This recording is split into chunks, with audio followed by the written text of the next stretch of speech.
सोचो रोशनी हो और जैसे ही तुम लाइट्स बंद करो कोई चीज सांस लेने लगे और जैसे ही लाइट्स ऑन करो वो गायब हो जाए और वो चीज जो अंधेरे में मौजूद है वो तुम्हें देख रही है, तुम्हारे खौफ को जानती है, तुम्हारी कमजोरी जानती है और सबसे खतरनाक बात तो ये है कि वो तुम्हारे पीछे होती है। लाइट्स आउट मूवी जिसके बाद लोग वाकई लाइट बंद करने से डरने लगे। मूवी के शुरू में एक पुरानी फैक्ट्री जहां रात का वक्त था, हर तरफ खामोशी थी। एक सिक्योरिटी गार्ड मामूल के मुताबिक अपनी ड्यूटी कर रहा था कि अचानक वो देखता है कि एक दरवाजा खुद ब खुद खुलता है और फिर बंद हो जाता है। जब वो मेन हॉल में बार बार हरकत देखता है वो हैरान हो जाता है। जैसे ही वो लाइट्स ऑन करता है सब कुछ नॉर्मल हो जाता है, लेकिन जैसे ही वो लाइट्स बंद करता है अंधेरे में एक स्याह इंसानी साया नजर आता है। वो घबराकर लाइट्स ऑन करता है और साया गायब हो जाता है। तो वो सूरत हाल को कंट्रोल करने के लिए कंट्रोल रूम की तरफ जाता है जहां रोशनी बहुत कम जगह के लिए थी।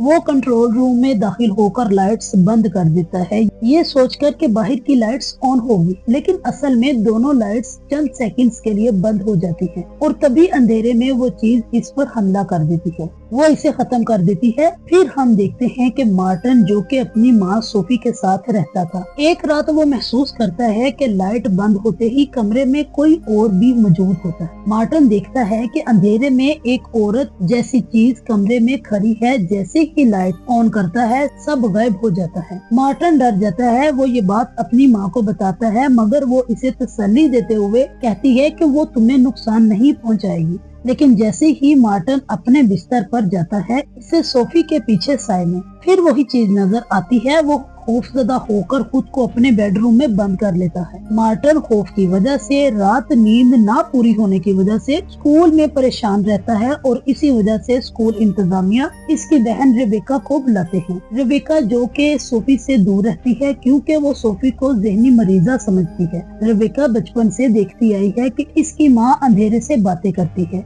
वो कहती है कि वो मेरे साथ है, वो मुझे छोड़ती नहीं और इसी वजह से रेबेका इससे दूर किसी दूसरी जगह पर रहती है। मार्टिन ने इसे बताया कि इसकी माँ डियाना नामी किसी औरत से रात को बातें करती है जो कि इसको नजर नहीं आती। ये सुनकर रेबेका को अपना बचपन याद आ जाता है कि बचपन में इसकी माँ अंधेरे में किसी से बात करती थी और वो किसी का नाम लेती थी। रेबेका को बहुत डर लगता था और इसीलिए वो घर छोड़कर चली गई थी। अब इसे शक हो जाता है कि वही चीज वापस आ गई है। रेबेका माँ के घर आती है। वो देखती है कि सोफी वाकई अकेली नहीं लग रही थी, वो खुद से बातें कर रही होती है। रेबेका पूछती है वो किससे बात कर रही थी। सोफी बात टाल देती है लेकिन डरी हुई लगती है। इसी रात रेबेका के फ्लैट में लाइट बंद होते ही साया जाहिर होता है। बाथरूम में आईने के पीछे दीवार के साथ हरकत करता हुआ हर जगह वो साया उसे नुकसान पहुंचाने की कोशिश करता है। रेबेका बहुत मुश्किल से अपनी जान बचा पाती है।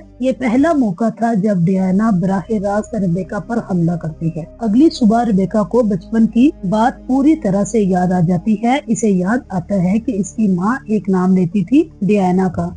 रेबेका ये नाम खुद लिखती है ताकि यकीन कर सके कि ये वो हस्ती है जिसने इसकी माँ को ज़हनी तौर पर पागल कर दिया हुआ है। रेबेका ब्रेट के साथ हॉस्पिटल जाती है। ब्रेट जो कि रेबेका का बॉयफ्रेंड है और इसके साथ ही रहता है। वहाँ इन्हें पता चलता है कि सोफी बचपन में एक मेंटल हॉस्पिटल में इलाज करवा चुकी थी। वहाँ एक मरीजा का जिक्र आता है जिसका नाम था डियाना। ये नाम पहली बार खुलकर सामने आता है। फाइल्स के मुताबिक डियाना रोशनी से शदीद एलर्जी थी। उसको जिल्द की ऐसी बीमारी थी जिसकी वजह से वो धूप या तेज लाइट में जलने लगती थी। डॉक्टर्स ने इस पर तजर्बात किए लेकिन वो एक हादसे में मर गई थी। यहाँ कहानी खुलकर सामने आती है। रेबेका सोफी से सच पूछती है। सोफी मान लेती है कि इसने डियाना नामी किसी औरत से दोस्ती कर ली थी और वो सिर्फ अंधेरे में रहती थी और मरने के बाद भी इसने साथ नहीं छोड़ा। और असल में तो डियाना अब सोफी के दिमाग से जुड़ गई थी। डियाना अब सिर्फ सोफी ही नहीं बल्कि मार्टिन और रेबेका को भी निशाना बनाने लगती है। वो रोशनी से बचती है और अंधेरे में ताकतवर हो जाती है। फिर एक रात घर में बिजली बंद हो जाती है। हर तरफ अंधेरा होने की वजह से डियाना पूरी ताकत में आ जाती है। वो मार्टिन को मारने आती है। रेबेका और ब्रेट इसका पूरी तरह से मुकाबला करते हैं और उसे उसे रोशनी से रोकने की कोशिश करते हैं। इस सब से सोफी ये समझ जाती है कि जब तक वो जिंदा है डियाना वापस आती रहेगी, इसलिए वो खुद को खत्म करने का फैसला करती है। वो बंदूक उठाती है और खुद को मारकर खत्म कर देती है। एकदम से डियाना बहुत ज्यादा चीखती है और फिर गायब हो जाती है। घर में रोशनी फैल जाती है और हर तरफ खामोशी छा जाती है और खतरा